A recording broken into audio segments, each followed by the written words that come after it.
The Strait of Hormuz is turning into a war zone. Iran goes ballistic against American forces. Explosions rock Gulf as Iranian forces target U.S. destroyers in a dramatic show of firepower. In a fresh escalation, the U.S. Navy came under heavy attack from Iran's powerful Islamic Revolutionary Guard Corps, or IRGC, in the strategic Strait of Hormuz, Fars news agency reported. 3 U.S. destroyers were targeted near the Strait of Hormuz, and the vessels eventually retreated, the agency reported. The attack came after the U.S. military targeted an Iranian oil tanker on May 6th. Retaliatory operation against U.S. naval forces after Washington allegedly violated the ceasefire and attacked an Iranian oil tanker near Jask. According to the statement, Iranian forces used a combination of anti-ship ballistic missiles, cruise missiles, and suicide drones carrying heavy explosive warheads to target American destroyers approaching the Strait of Hormuz.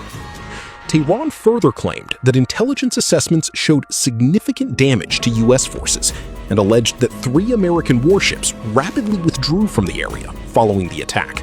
A military source has announced that following an act of aggression by the invading U.S. military against an Iranian oil tanker, the enemy's units came under missile fire in the Strait of Hormuz and were forced to flee after sustaining damages.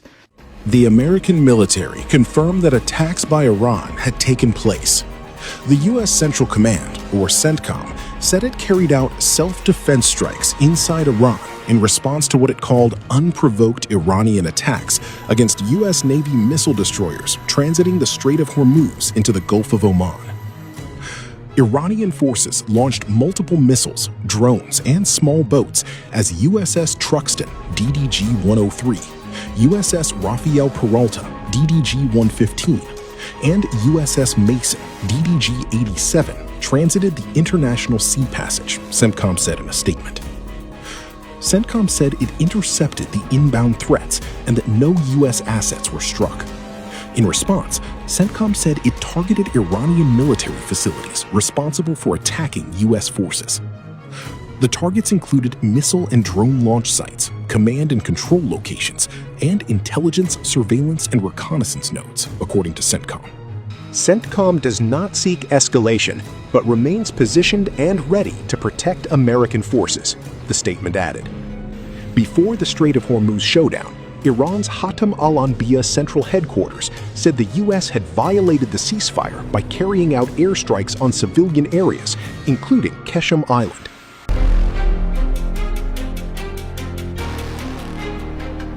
Fresh explosions near Iran's strategic southern coastline are triggering fears of a dangerous new escalation in the battle for the Strait of Hormuz.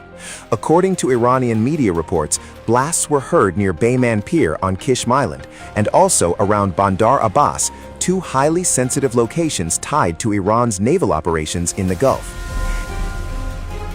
An American official told Fox News that the U.S. military carried out strikes on Iran's coastal city of Bandar Abbas and Keshem Island in the Strait of Hormuz. The official says the strikes don't mark a resumption of the war. Iran's semi-official Fars news agency reported that speculation immediately exploded across regional media. One Israeli source speaking to the network I24 News reportedly denied any involvement by Israel, insisting Tel Aviv had no connection to the incidents. Other reports circulating online claimed that fighter jets from the United Arab Emirates may have targeted the dock. None of those allegations have been independently verified, and Iranian authorities say investigations are ongoing. Meanwhile, Iranian state media claims Tehran fired missiles at enemy units in the Strait of Hormuz after alleging a U.S. attack on an Iranian tanker. Officials say the targeted forces sustained damage and withdrew from the area. The explosions come at an explosive moment in the wider Iran-UAE confrontation.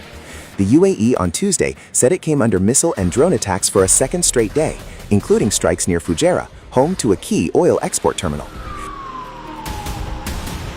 Tehran has denied responsibility. The IRGC insists Iran has not carried out any missile or drone operations against the UAE in recent days, and says any real military action would be openly acknowledged.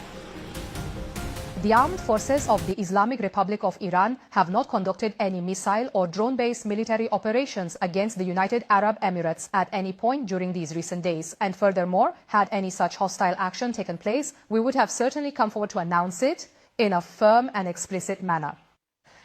Therefore, the report from that country's Ministry of Defense is categorically denied and is completely baseless. We issue a stern warning that should any hostile action be initiated from within the territory of the UAE against our Iranian islands or against the ports and coastal regions of our nation, we will deliver a truly crushing and deeply regrettable response.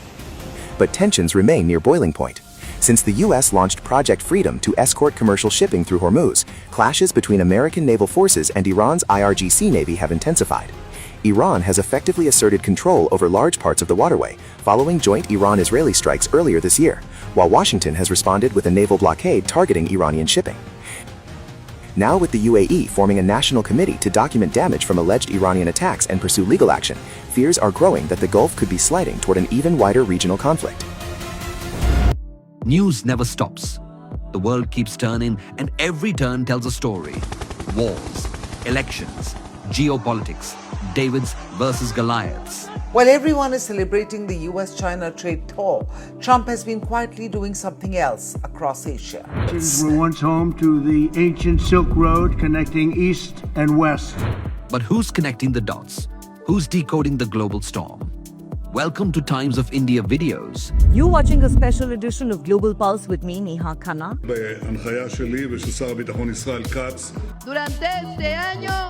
We decode the shifting grains of geopolitics to you.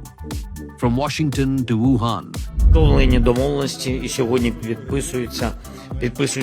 Everything, everywhere, all at once. Just 2 years ago, Canada was one of the most popular countries for Indian students. From Davos to Delhi, we track the decisions that move markets, shift policies, and shape the future.